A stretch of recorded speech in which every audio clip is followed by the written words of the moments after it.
homemaker from Cape Town, South Africa. In Islam, a woman inherits half the share as compared to the male. Is this not injustice to the woman? A similar question is asked by another person. Assalamu alaikum. Wa alaikum assalam wa barakatuh. Dr. Zakir Naik, my name is Ainun Nahar. I'm a student of class 10. I'm from Jashore, Bangladesh.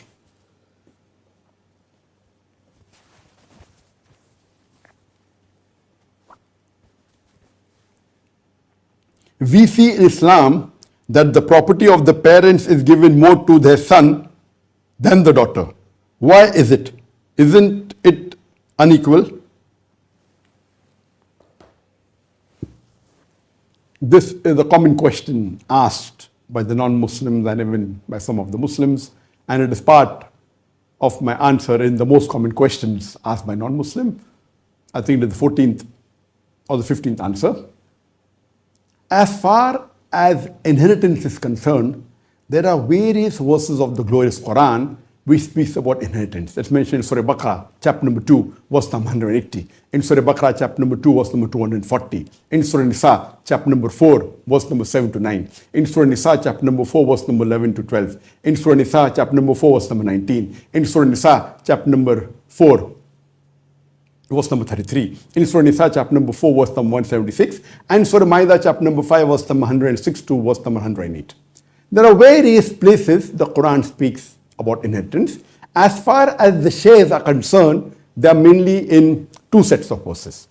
The first set of verses is from Surah Nisa, chapter number 4, verse number 11 and 12, where it says, as for the shares of your children, Allah has ordained for you that for the male, they get double the share of the female. If only daughters, 2 or more, they share in 2/3. If only one daughter, she gets half. And the verse continues. As far as your parents are concerned, if you have children, the parents get 1/6 each. If you have no children, then the mother gets 1/3. If you have a brother or a sister, mother gets 1/6. This is after paying off your legacies and debts. The next verse, Surah Nisa, chapter number 4, verse number 12 says that as for what your wives leave for you, you get half the share if there are no children. And if there are children, you get 1/4 the share. In what you leave for your wife, if there are no children, then she gets 1/4. If there are children, she gets 1/8 after paying of the debts and legacies. It's a bit confusing, no problem. You can go back to the Quran, open the Quran, do understand Arabic, read the translation. Surah Nisa, chapter number 4, verse number 11 and 12. And further, the Quran says in Surah Nisa, chapter number 4, verse number 176, that as for those who have no ascendants and no descendants, that means they don't have any parents, they don't have any children, then what your sisters get, if there are 2 or more, then what your brothers and sisters get is that the brother gets double the share of the sister. And if only sisters, if there are 2 or more, they share in a 2/3. If only one, she gets half. So these are the shares ordained in the Quran. And further in the Hadith, you come to know that as if you have no ascendants and descendants, and if you have a uterine brother or sister, then each get 1/6. So as far as the question is concerned, that why do the males inherit double the share as compared to the woman counterpart? In most of the cases, she is right, but not always. There are cases in which the male and female inherit equal.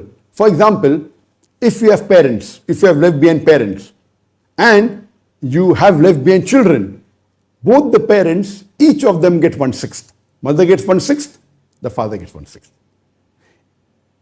They're equal.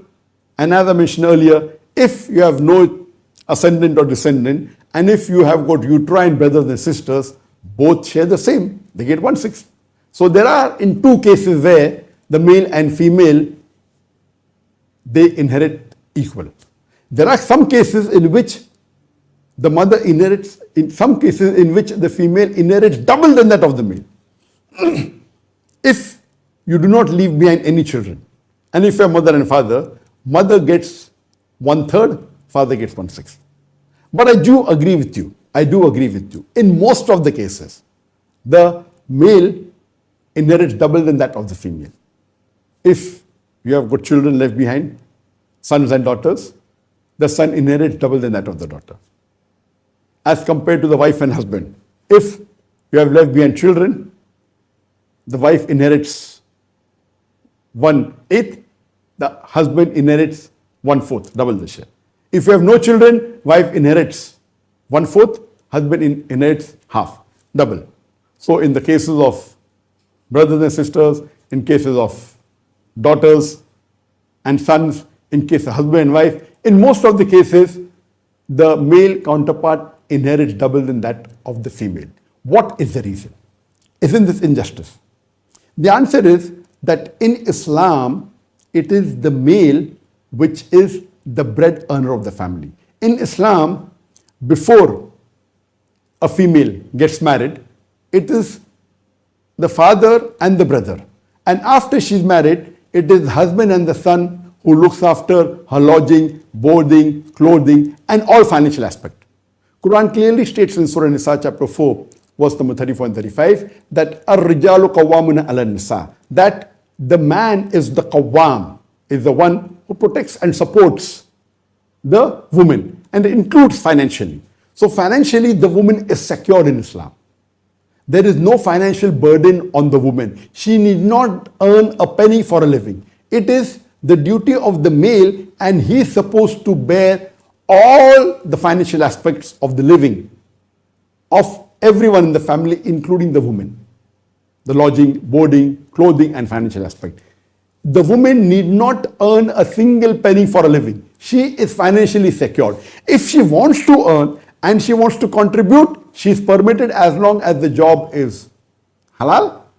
It is Islamically permitted, not away from the Islamic Sharia, then it's permitted. And if she's married, the wife should give permission. If she's not married, the father should give permission. But in general terms, it is the man who takes the financial burden. Now let me give you an example. That if suppose a person dies, and after giving the share of the parents, he has $150,000 left from his share. And he has got one son and one daughter. So from this $150,000 that is remaining after giving the shares of the other relatives and the parents, the son will get $100,000 and the daughter would get $50,000. But from that $100,000, that son may have to spend on his family members to take care of the lodging, boarding, clothing. Maybe he will have to spend $80,000 from it. The daughter who receives $50,000, she need not spend a single penny on anyone else. I'm asking you a question. Would you prefer inheriting $100,000 and spending maybe 80% of it on the other family members? Or would you prefer inheriting $50,000 and not spending a single penny on anyone else? But natural. The second person is financially much more sound, has a financial much more benefit than the first person.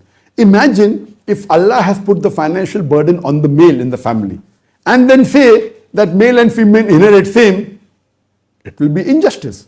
So Allah subhanahu wa ta'ala, not to make injustice, since He has put the financial burden on the male in the family, He's seen to it that in inheritance, He gives double the share in most of the cases to the male as compared to the female.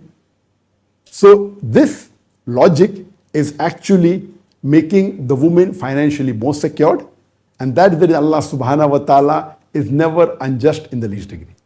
Hope that answers the question.